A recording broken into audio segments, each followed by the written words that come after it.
sebenarnya status kita ini apa? Hanya fun, hanya untuk mensemprot benih kiri kanan, di mana nanti kita bikin peternakan cabai, atau memang ada suatu hubungan yang serius?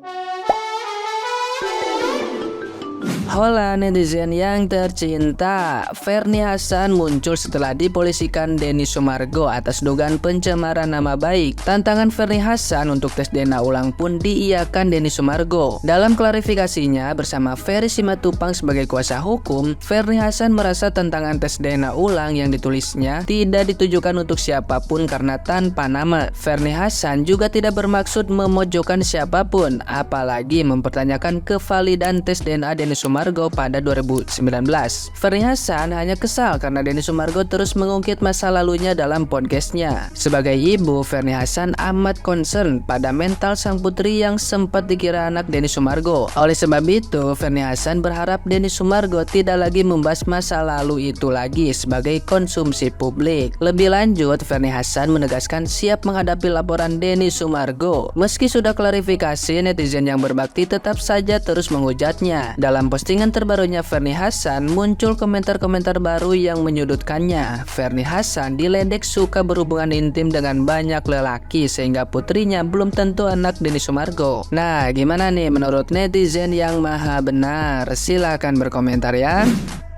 Setahu aku ya, yang lumayan sering nonton podcastnya Bang Densu, dia tuh nggak pernah secara gamblang atau detail membahas permasalahan dia di masa lalu. Nah, palingan ya, ketika dia kedatangan bintang tamu dengan kasus penfitnahan, di situ dia akan berempati dan menceritakan sedikit pengalaman dia tentang perjuangan atau struggle-nya dia menghadapi kasus fitnahan yang ditujukan kepada dia di masa lalu. Sekarang manusia mana sih yang akan lupa saat dia tuh difitnah bertahun-tahun, hampir jobless, dan selalu dapat stigma negatif dari masyarakat? Mungkin dia bisa memaafkan, tapi kok untuk melupakan? Kayaknya enggak deh. Bakalan terus diingat kejadian itu seumur hidupnya. Dan menurutku nggak salah juga kalau Mbak Ferny ini meminta tes DNA untuk kedua kali. Itu haknya. Tapi yang salah di sini adalah caranya. Kenapa memintanya tidak secara personal saja? Kenapa harus lewat sosial media? Karena kalau sudah ter-up di sosial media dan semua masyarakat tahu, itu termasuk pencemaran nama baik dan akan jadi bumerang sendiri buat Mbak Ferny. Makanya kenapa guys, ada pepatah yang mengatakan fitnah itu lebih kejam daripada pembunuhan, karena dapat mematikan segala aspek di kehidupan seseorang. Dan kalau tidak ada bukti yang konkret kalau fitnahan itu salah, nama baik akan tercemar selamanya.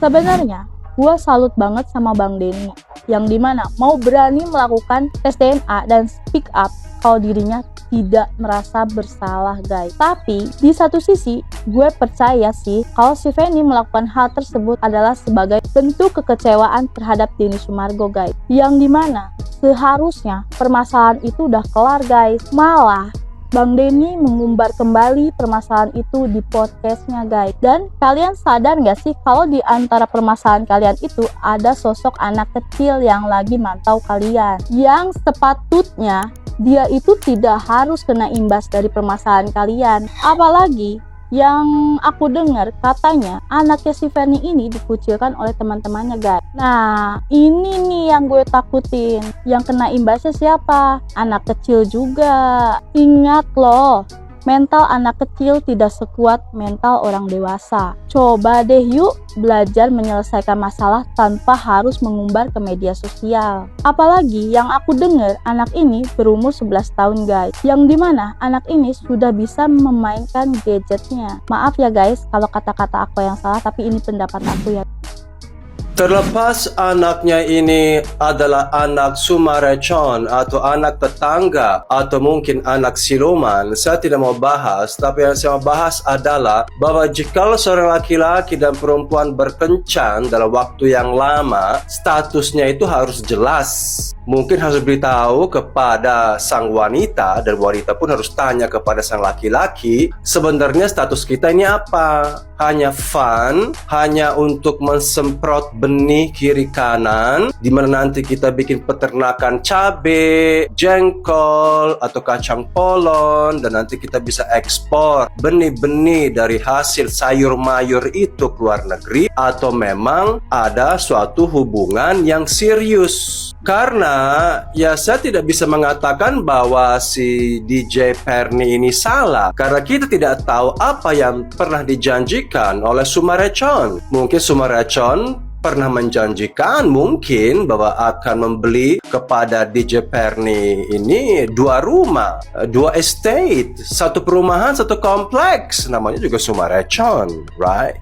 Jadi sebenarnya itu yang saya ragu, apa sih yang pernah dijanjikan? Karena kalau statusnya itu fun, hanya untuk mensemprot benih kiri kanan, ya mungkin si ceweknya ini pun harus sadar, yaudah kita memang hanya semprot benih, titik. Dan semprot benihnya itu berkali-kali, kita nggak tahu berapa lama ini hubungannya. Nah, ujung-ujungnya kenapa si cewek ini mungkin merasa tersungging, meskipun anaknya ini bukan anaknya si Sumarecon lah, anak tetangga lah, anak satpam lah, atau anak siluman, atau anak tuyul, tapi mungkin dari pihak dia itu ada something yang saya curiga. Apa yang pernah dijanjikan? Karena mungkin begitu diobok-obok sampai dalam sekali, dalam lubuk hati yang paling dalam diobok-obok, akhirnya itu dia tuh ada sesuatu. Itu yang saya curiga. Jadi bukan masalah anak. Oke, ini anak terserah. Ini mau dites lagi, silakan tes DNA. Terlepas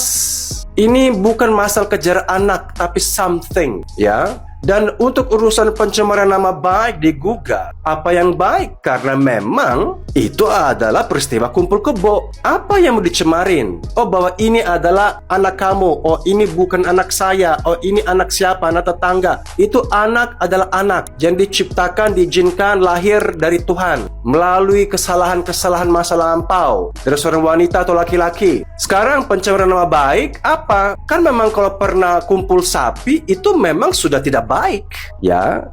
Jadi kita kan harus dibongkar masa lalu. Ya 10 tahun lalu kami kumpul kebo. Dibongkar itu di mana? Ya di hotel lah, di kos-kosan lah, di rumah lah, di pantai lah, di gunung lah, semua dibongkar nanti di pengadilan, right? Habis itu apa yang mau diperbaiki kalau memang ini hubungan memang tidak sah? Soal menuduh bahwa anaknya ini bukan dan tidak atau iya tinggal dibuktikan lagi, atau memang itu buktinya sah, ya sudah, itu sudah clear, sudah diselesaikan, sudah game over, yes or no, itu urusan laboratorium. Nah, ya sudah. Jadi kesimpulannya, saya mohon kalau kita mau berkencan, pakai surat lah, surat tanda tangan, ya. Oke, kita di sini hanya fun, hanya semprot benih, cuman mau menanam sayur mayur dari jengkol, tomat, cabai, ya udah. Atau bikin surat kontrak, kita pacaran serius sampai menikah. Nah, baru ada hitam di atas putih. Jadi ada bukti. Jangan juga seorang laki-laki ya menikmati semua kegiatan semprot benih, habis itu si cewek ini ya mungkin dikasih harapan, mungkin terluka. Dan ketika ya dia sudah digunakan sampai diobok-obok, akhirnya ya cengok gitu. Ya kasihan juga. Saya tidak berpihak kepada DJ Perni atau Sumarecon, tapi saya cuman berpikir bahwa ini harus diselidiki, ini what's happening. Kalau cuman urusan pansos, rugi banget.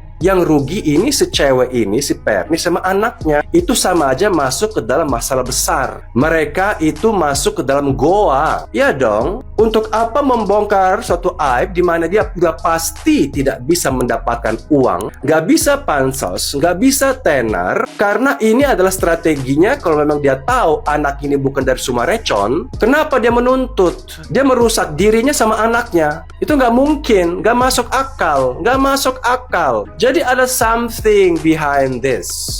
Lebih ke hal sentimental, lebih ke arah janji gombal atau janji halu, atau ada sesuatu yang cewek ini nantikan dan pernah nantikan dan tidak pernah terpenuhi. Itu saja ya. Soal anak itu harus dilindungi dari pemerintah karena memang adalah anak yang sah. Urusan bapaknya itu kita nggak tahu siapa dan bodoh amat, itu bukan urusan gua. Tapi ini artinya bahwa ya udah, kalau kita sekarang mau berkencan, jangan gegabah ya. Kalau memang cewek ini tahu bahwa ini cuma fun, semprot benih untuk tanam sayur mayur, dia harus terima. Tapi kalau memang dijanjikan bakal serius, yaitu pun sang laki harus bertanggung jawab. Itu pikiran saya. Di sini tidak ada urusan pencemaran nama baik karena namanya memang sudah rusak dua-duanya. Terima kasih.